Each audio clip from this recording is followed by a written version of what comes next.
हर रोज एक नई कहानी देखने के लिए चैनल को सब्सक्राइब करें और बेल आइकन को दबाना ना भूलें। शिखरपुर नामक एक गांव में भूषण अपनी बीवी फाल्गुनी और 2 छोटे बेटे बेटी राधा और राजू के साथ रहा करता था। भूषण अपने खेत में सब्जियां उगाता था और उन्हें बाजार में जाकर बेचा करता था। सब्जी ले लो, सब्जी ताजा ताजा हरे भरे सब्जी, सब्जी ले लो सब्जी। अरे भाई साहब, मुझे 2 किलो भिंडी और टमाटर दे दो। अरे भूषण भाई, तुम्हारे खेत की सब्जियां पूरे बाजार में सबसे फ्रेश और स्वादिष्ट होती हैं। मुझे 3 किलो प्याज और 2 बड़ी जोड़ी मेथी देना, और साथ ही 20 रुपए का थोड़ा पुदीना भी डाल देना। जी शुक्रिया, मैं अभी आपकी सब्जियां पैक कर देता हूँ। भूषण अपने खेत में सब्जियों को बहुत ही प्यार और स्नेह से उगाता। गर्मी का मौसम आ चुका था। तपती धूप में भूषण सब्जियां बेचता। उसकी बीवी उसे रोज जाते समय ठंडा ठंडा नींबू पानी बना कर देती। जल्दी करो फाल्गुनी, मुझे देरी हो रही है बाबा। ये लीजिए, वो पड़ोस वाली लतिका जी है ना, उनके यहाँ फ्रिज से बर्फ लेने गई थी। वो इतनी अमीर है, लेकिन उनमें रत्ती भर का घमंड नहीं है। उनके घर गई तभी ऐसे लगा जैसे रेगिस्तान से हिमाचल की पहाड़ियों में चली गई। क्योंकि उनके घर में तो हर तरफ एसी लगी हुई थी। काश हमारे पास भी एसी होता। दिन में सपने मत देखो। और जल्दी से ये नींबू पानी का गिलास मुझे पकड़ा दो, ताकि मैं इसे पीकर सब्जी बेचने के लिए निकलूं। एक तो पहले ही सूरज सर पर चढ़ चुका है और आज बहुत लेट भी हो गया है। भूषण ठंडा ठंडा नींबू पानी पीता है और वो सब्जी बेचने निकल पड़ता है। लेकिन जैसे ही वो घर के बाहर कदम रखता है, अचानक से जमीन में क्रैक्स होने लगते हैं और एक खतरनाक भूकंप आ जाता है जो पूरा गांव तबाह करके रख देता है। आधा गांव उस भयानक भूकंप में खत्म हो जाता है। भूषण, फाल्गुनी और राधा, राजू चारों सही सलामत बच जाते हैं, लेकिन उनका सब कुछ बर्बाद हो चुका था। अब वो सड़क पर आ चुके थे। भीषण गर्मी में वो चारों यहाँ से वहां नंगे पांव भटकते फिरते हैं। माँ, पापा, मेरे पाँव बहुत जल रहे हैं। और मेरे भी माँ पापा। राधा बिटिया, तू मेरे पास आ। राजू बेटा आओ। भूषण राधा को अपनी गोदी में उठाकर चलता है और फाल्गुनी राजू को अपनी गोदी में उठाकर चलती है। दोनों मियाँ बीवी के पैरों पर मानो अंगारों जैसे चटके लगते हैं। उनके आंखों से आंसू निकलते हैं, लेकिन वो दोनों अपने बच्चों के लिए उफ तक नहीं करते। वो सभी एक नदी किनारे रुककर पानी पीते हैं और एक पेड़ की छांव में झोपड़ी बनाकर उसमें रहने लगते हैं। एक झटके में सब कुछ खत्म हो गया। मेरी खेती, मेरा घर, सब कुछ। अब हम कैसे जिएंगे इस जान लेने वाली भयंकर गर्मी में? हमारे बच्चे। जी, आप इस तरह हिम्मत हारेंगे तो कैसे चलेगा भला? हम दोनों अपने बच्चों के लिए मेहनत करेंगे, उन्हें किसी भी चीज की कमी नहीं होने देंगे। फाल्गुनी और भूषण दोनों ही एक अमीर आदमी के यहाँ नौकरों वाला काम ढूंढ लेते हैं और वहीं पर काम करने लगते हैं। उस अमीर आदमी का नाम धनराज होता है और वो अपनी बीवी सागरिका और छोटी बेटी टीना के साथ रहता था। उनके घर में हर एक कमरे में एसी लगा हुआ था। एक दिन जब राजू और राधा दोनों ही अपने माँ पापा संग काम पर आते हैं, तभी वो टीना के कमरे में बाहर चुपके से देखते हैं। टीना, ये लो बेटा, आइसक्रीम, कपकेक और कोल्ड ड्रिंक्स। आराम से बैठकर पियो और अपना फेवरेट कार्टून देखो। इसके बाद स्टडी करना है आपको, ओके बेटा? हाँ मम्मा, मैं एक बार में समझ जाती हूँ। आप बार बार मत बोला करो। मुझे एक ही चीज, मैं कोई दूध पीती बच्ची नहीं हूँ। ठीक है बाबा, जरा कुछ बोलो नहीं कि बस हिटलर बन जाती है। अच्छा, मैं एसी ऑन करके जा रही हूँ। जब ज्यादा ठंडा लगे तब एसी ऑफ कर देना, ओके? ओके। सागरिका टीना के कमरे की एसी ऑन करके चली जाती है और उस कमरे से ठंडी ठंडी हवा बाहर भी आ रही थी, जिसका आनंद राधा और राजू चुपके से उठा रहे थे। वाह यार राजू, है ये टीना कितनी भाग्यवान है ना, इसके कमरे में तो एसी है। हाँ हाँ राधा, काश हम भी एसी में ही रह पाते। तभी टीना उन दोनों को देख लेती है और वो गुस्से से आग बबूला हो जाती है। तुम दोनों गरीब फटीचर लोग यहाँ पर मेरे कमरे के बाहर खड़े रहकर फ्री फंड में एसी की हवा खा रहे हो। बेवकूफ, बेशर्मो। हाँ, निकल जाओ यहाँ से। टीना उन दोनों को धक्का मार कर गिरा देती है। तभी वहां पर धनराज, सागरिका, भूषण और फाल्गुनी आ जाते हैं। राधा, राधा बिटिया, राजू बेटा, तुम दोनों ठीक तो हो ना? तुम्हें ज्यादा चोट तो नहीं आई ना? नहीं पापा, हम ठीक हैं। पक्का ना बच्चों? हाँ माँ, पक्का। मम्मा, पापा, ये दोनों गरीब मेरे रूम के बाहर खड़े होकर एसी की हवा खा रहे थे। सागरिका और धनराज गुस्सा हो जाते हैं और फाल्गुनी और भूषण को खूब सुनाते हैं। अरे तमीज वगैरह कुछ सिखाया है कि नहीं तुम दोनों ने अपने बच्चों को? हमने गलती कर दी जो तुम्हारे गंदे घटिया बच्चों को हमारे साफ और सुंदर से घर में आने दिया। इनसे कहो कि अभी के अभी यहाँ से रफा दफा हो जाए, वरना मुझसे बुरा कोई नहीं होगा। लेकिन मालकिन, मैंने कहा ना, निकालो इस कचरे को मेरे शीश महल से बाहर, वरना मैं तुम दोनों को काम से हटा दूंगी और किसी और को रख लूंगी। समझ गए तुम दोनों? मजबूर और लाचार फाल्गुनी और भूषण राधा और राजू को झोपड़ी वापस जाने कहते हैं और वो दोनों भी बिना कुछ कहे चुपचाप चले भी जाते हैं। कुछ दिनों बाद थोड़े बहुत पैसे आने के बाद वो लोग एक छोटे से किराए के मकान में शिफ्ट हो जाते हैं। तभी माँ पापा, हम अब एक घर में रहने तो आ गए, लेकिन यहाँ पर तो सिर्फ एक पंखा ही है। क्या हम अपने घर में एक एसी लगा लें? हाँ माँ पापा, हमें भी टीना की तरह एसी के कमरे में रहना है और ठंडी ठंडी हवा खाते हुए सोना है। हाय, कितना सुंदर लगेगा फिर तो। मुझे माफ कर दो मेरे बच्चों, लेकिन मैं तुम्हारी ये मांग पूरी नहीं कर सकता, क्योंकि हम इतने पैसे नहीं कमाते जो हम एसी खरीद सकें।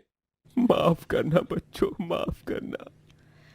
रूठो मत, मेरे पास एक उपाय है जिससे एसी की जैसी हवा लगेगी, लेकिन ये वाली एसी थोड़ी देसी और अतरंगी है। फाल्गुनी गीले रजाइयों को खिड़कियों पर टांगती है जिससे घर ठंडा हो जाता है, लेकिन इसके बावजूद भी दोनों बच्चों का मुंह उतरा हुआ ही रहता है। फाल्गुनी और भूषण भी बहुत दुखी होते हैं। एक दिन भरी दोपहर में जब सागरिका बंगले के गार्डन एरिया में पौधों को पानी दे रही होती है, तभी दो गुंडे आकर उसे एक वैन में किडनैप करके चले जाते हैं। मालकिन! फाल्गुनी, चलो जल्दी, हम साइकिल पर सवार होकर उनका पीछा करेंगे। तुम साइकिल के पीछे बैठकर पुलिस को फोन लगाओ, तब तक जल्दी जल्दी। भूषण और फाल्गुनी दोनों साइकिल पर सवार होकर उन गुंडों की वैन का पीछा करते हैं और आखिरकार उन्हें रोक ही देते हैं। फाल्गुनी सागरिका को गुंडे से अलग करती है और भूषण उन गुंडों को खूब पीटता है। उतने में वहां पर पुलिस आ जाती है और उन दोनों बदमाश गुंडों को गिरफ्तार कर लेते हैं। बाद में जब धनराज और टीना को ये बात पता चलती है, तब उन्हें भी अपनी गलतियों पर शर्मिंदगी महसूस होती है।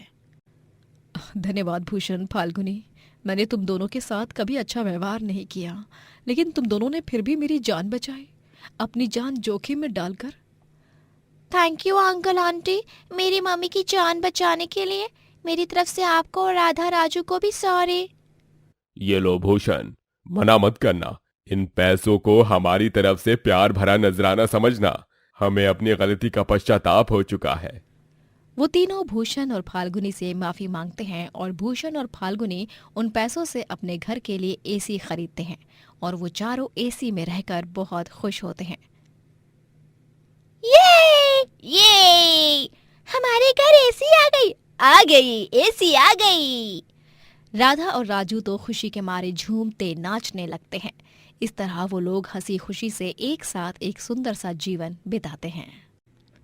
शहर का सबसे बड़ा बिजनेसमैन राजनाथ चौधरी अपने परिवार संग एक बड़े बंगले में रहा करता था।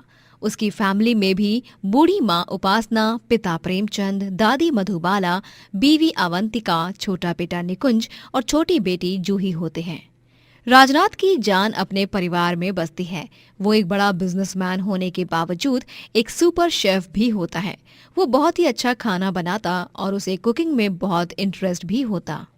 ओवन की घंटी बज चुकी है, इसका मतलब केक अच्छी तरह बेक हो चुकी है। राजनाथ बेकिंग ग्लव्स पहनता है और ओवन में से केक बाहर निकालता है और उसे पाइपिंग बैग और डेकोरेटिव आइटम से सजाता है। वो डाइनिंग रूम में सारा खाना परोसता है और अपनी दादी मधुबाला की आंखों पर पट्टी बांधकर उसे डाइनिंग रूम में ले आता है। अरे चीकू, तू मुझे कहाँ ले जा रहा है? जल्दी से मेरी आंखों की पट्टी उतार दे। And the surprise is here. Dan tan. Madhubala पूरे डाइनिंग रूम की सजावट देख बहुत खुश हो जाती है। पूरा परिवार एक साथ मिलकर उसे उसके 70वें जन्मदिन पर बधाइयां देते हैं। हैप्पी बर्थडे दादी। हैप्पी बर्थडे माँ जी। दादी, मैंने ये सारे आपके मनपसंद पकवान बनाए हैं। आज आपका 70th बर्थडे है, इसलिए आपके फेवरेट डिशेस आपके लाडले चीकू की तरफ से। हाय मेरा चीकू, तो कितना अच्छा है। भगवान तुझे लंबी उम्र दे और खूब तरक्की भी। जुग जुग जियो मेरे लाल। शुक्रिया बेटा। सभी खाना खाने बैठते हैं और मधुबाला अपने बर्थडे केक को भी कट करती है। वाह पापा, आपने तो इतना अच्छा केक बनाया है कि बस पूछिए मत। आपने सारी बेकरीज और केक शॉप को फेल कर दिया। बेस्ट केक पापा। अरे आखिर प्रेमचंद चौधरी का बेटा है, फिर इतना मल्टी टैलेंटेड तो होगा ही ना। बट आई मस्ट से राज, खाना भी बहुत ही स्वादिष्ट बना है। मैं तो कभी कभी सोच में पड़ जाती हूँ कि तुम इतना अच्छा खाना बना कैसे लेते हो। अवंतिका बहू, ये सब तो ये बचपन से सीखते आ रहा है। इतना बड़ा महल जैसा घर होने के बावजूद भी ये किचन रूम में आकर पढ़ाई करता और साथ ही साथ मुझे और बाकी सर्वेंट्स को खाना बनाते हुए देखता, और देख देख कर इसने सीख लिया। पूरे परिवार को खाना बहुत पसंद आता है और सभी राजनाथ की खूब तारीफ करते हैं और उसे शगुन भी देते हैं। राजनाथ अपनी दादी मधुबाला को एक बड़ा सा तोहफा भी देता है। उसके बाद टाइम फॉर अ सेल्फी। चलिए एक फैमिली सेल्फी लेते हैं। राजनाथ अपनी पूरी फैमिली के साथ एक सेल्फी भी क्लिक करता है, लेकिन उसे नहीं पता था कि ये सेल्फी उसके परिवार के साथ आखिरी सेल्फी होने वाली थी। अगले दिन जब राजनाथ एक बिजनेस ट्रिप पर जाता है, तभी उसका बिजनेस राइवल खुफिया तरीके से उसके घर में बॉम्ब प्लांट करवाता है और पूरा परिवार बॉम्ब ब्लास्ट में मर जाता है। जब राजनाथ ट्रिप से वापस लौटता है, तभी वो अपने घर को जलकर राख होते हुए देखता है। नहीं, मेरा परिवार, मेरी दादी, मेरे बच्चे, मेरे माँ पापा, मेरी बीवी, ऐसा नहीं हो सकता। ये क्या हो गया? मैं तो बर्बाद हो गया। नहीं। मिस्टर चौधरी, हिम्मत रखिए। इन्वेस्टिगेशन से कुछ ठोस सबूत हाथ नहीं लगा है। आई थिंक ये ब्लास्ट घर से ही किसी सिलेंडर ब्लास्ट या कोई और रीजन की वजह से हुआ है। पुलिस ऑफिसर्स को बॉम्ब का कोई सबूत नहीं मिलता और उन्हें ऐसा लगता है कि ये ब्लास्ट सिलेंडर के या किसी और कारण की वजह से हुआ है। लेकिन बेचारे राजनाथ की दुनिया एक पल में ही खत्म हो चुकी थी। उसकी फैमिली उसकी जान थी और आज वही उससे छिन चुकी थी। इतना ही नहीं, अब वो उसका बिजनेस भी डूब चुका था, क्योंकि उसके करोड़ों के पैसे जो उसने अपने घर की तिजोरी में रखे थे वो भी जलकर राख हो चुके थे। राजनाथ अब सड़क पर ही रहने लगता है। इतना ही नहीं, वो घास और फूस से एक छोटी सी झोपड़ी तैयार करता है और उसी में रहने लगता है। अब मुझे चीकू कहकर कौन पुकारेगा दादी? अब मुझे पापा कौन कहेगा? अवंतिका, मेरा प्यार, पापा, माँ, आप दोनों तो मेरी जान थे। एक पल में मर गया मैं भी। आप सबकी बहुत याद आ रही है, बहुत याद आ रही है। राजनाथ बुरी तरह सदमे में जा चुका था, लेकिन समय के साथ वो थोड़ा थोड़ा ठीक होने लगता है। अपना जीवन यापन करने के लिए वो गांव में नौकरी ढूंढने लगता है। अखबारों में ये न्यूज़ छपने लगती है कि कैसे इतना बड़ा बिजनेसमैन इतना गरीब बन चुका है। अरे ये देखो कौन मेरे पास नौकरी मांगने आया है? इतना बड़ा बिजनेसमैन राजनाथ चौधरी। लेकिन अफसोस, अभी ये अमीर नहीं रहा। इसकी हालत तो बद से बदतर हो चुकी है। अब तो ये हमसे भी ज्यादा गरीब हो चुका है बेचारा। राजनाथ जहां कहीं भी जाता सभी उसे ताने कसते और उसे बुरा भला बोलते हैं। उसे बहुत बुरा लगता है, लेकिन वो इस हालत में था कि वो किसी को कुछ भी नहीं बोल पाता। राजनाथ पूरे एक हफ्ते तक गांव में जगह जगह पर जाकर नौकरी ढूंढता है, लेकिन लोग इतने बुरे होते हैं कि वो उसे जानबूझकर नौकरी नहीं देते। हर तरफ से ठोकर खाने से राजनाथ बहुत टूट जाता है और वो एक ब्रिज पर अपनी जान देने जाता है। अरे मुझे नहीं जीना। मैं यहाँ इस दुनिया में अकेले नहीं रह सकता। मुझे भी मेरे परिवार के पास जाना है। राजनाथ अपनी जान देने जा ही रहा होता है कि तभी उसे एक बूढ़ा आदमी रोक लेता है। वो और कोई नहीं, उसके पड़ोसी देवेंद्र चाचा होते हैं। अरे राजू, राजू, ऐसा मत कर बेटा, उतर जा नीचे। अगर तू ऐसा कदम उठाएगा तो तेरे परिवार वालों की आत्मा को शांति नहीं मिलेगी। तू ऐसा मत कर बेटा, जिंदगी भगवान का तोहफा है। तेरी पूरी फैमिली तुझे जीवन में सफल होते हुए देखना चाहती है। तुझे तेरे परिवार का वास्ता, तू अपनी जान नहीं देगा बेटा। राजनाथ भावुक हो जाता है और देवेंद्र चाचा के गले लगकर फूट फूट कर रोता है। देवेंद्र चाचा उसे अपने घर पर आसरा देते हैं और अब राजनाथ अपना एक ढाबा खोलने का तय करता है। एक ढाबा? जी हाँ देवेंद्र चाचा, एक ढाबा। मैं अपनी फैमिली की याद में एक ढाबा खोलूंगा जिसका नाम चौधरी फैमिली ढाबा होगा, और वहां पर सभी फैमिलीज को मैं प्यार से खाना खिलाऊंगा और उन सभी के साथ अच्छा वक्त गुजारूंगा। बहुत अच्छा सुझाव है बेटा। भगवान तुझे हमेशा खुश रखे बच्चे। राजनाथ ढाबा खोलता है और उसका नाम चौधरी फैमिली ढाबा होता है, जहां पर फैमिलीज खाना खाने आती हैं और राजनाथ सभी फैमिली मेंबर्स के गले में वरमाला पहनाता है और उनकी आरती उतारकर उनका अपने ढाबे में स्वागत करता है। अरे सच में इस फैमिली ढाबे की बात ही कुछ और है। राजनाथ भाई साहब, अब भले ही आपने अपनी फैमिली खोई है, लेकिन इस ढाबे के जरिए आप हर रोज कई सारी फैमिलीज का हिस्सा बन जाओगे और सभी को अपने हाथ के बने स्वादिष्ट खाने से खुश करोगे भाई। धन्यवाद। आपकी कही गई हर एक बात मेरे लिए खूब मायने रखती है। आप भी मेरे ग्राहक नहीं, मेरी फैमिली ही हो।